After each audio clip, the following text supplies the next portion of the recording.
সবার জন্য আল্লাহর কোরআন। কার কোরআন? আল্লাহর কালাম। অতএব এর প্রতি কাদের প্রতিহিংসা প্রতিহত কোনো কিচ্ছু নাই।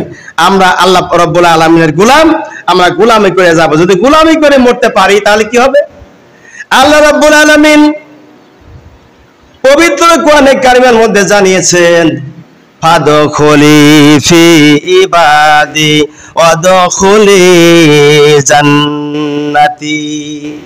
এই জান্নাতের আশায় আল্লামা শিরিন রহমাতুল্লাহ আলাইহি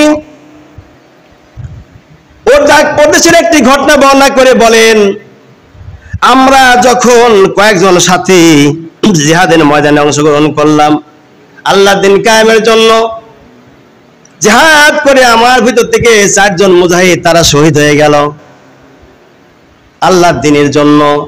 রিসালাতের দাওয়াত, তাবলীগের দাওয়াত, দ্বীনের দাওয়াত মানুষের দ্বারা দ্বারা পৌঁছানোর জন্য 4 জন মানুষ শহীদ হয়ে গেল। এই 4 জন ব্যক্তির কবর আমরা 4 মাস পরে খুঁড়ে দেখি, সেইখানে সুগ্রান বেরোচ্ছে, মেশকো জাফরান। বলি সুবহানাল্লাহ। পাকিস্তানের তারিক জামিল লিখেছেন,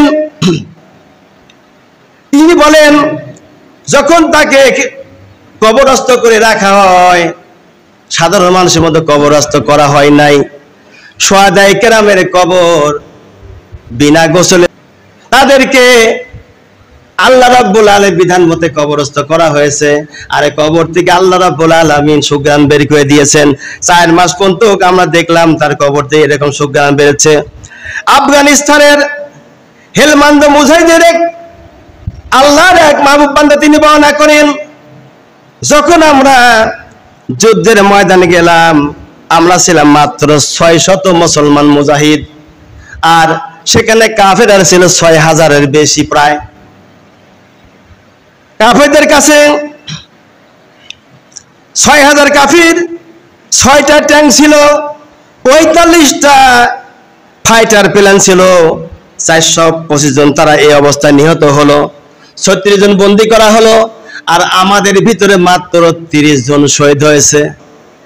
এই ইসলাম দ্বীনের দাওয়াত, তাওহীদের দাওয়াত, তালেবের দাওয়াত, তাবলীগের দাওয়াত দেওয়ার কারণে একে দাওয়াত দিতে গিয়ে যখন 30 জন শহীদ হয়ে যায়, প্রখর গরম ছিল, এই গরমের ভিতরে যখন 30 জন মানুষ শহীদ হয়ে গেল, শহীদ হবার পরে আমরা নজর করে দেখলাম শুহাদায়ে কেরামদেরকে কবরস্থ করার পরে নজর করে দেখি আব্দুল গফুর মোহাম্মদ শরীর হতে একটি আলো, উজ্জ্বল আলো দেখা যায়।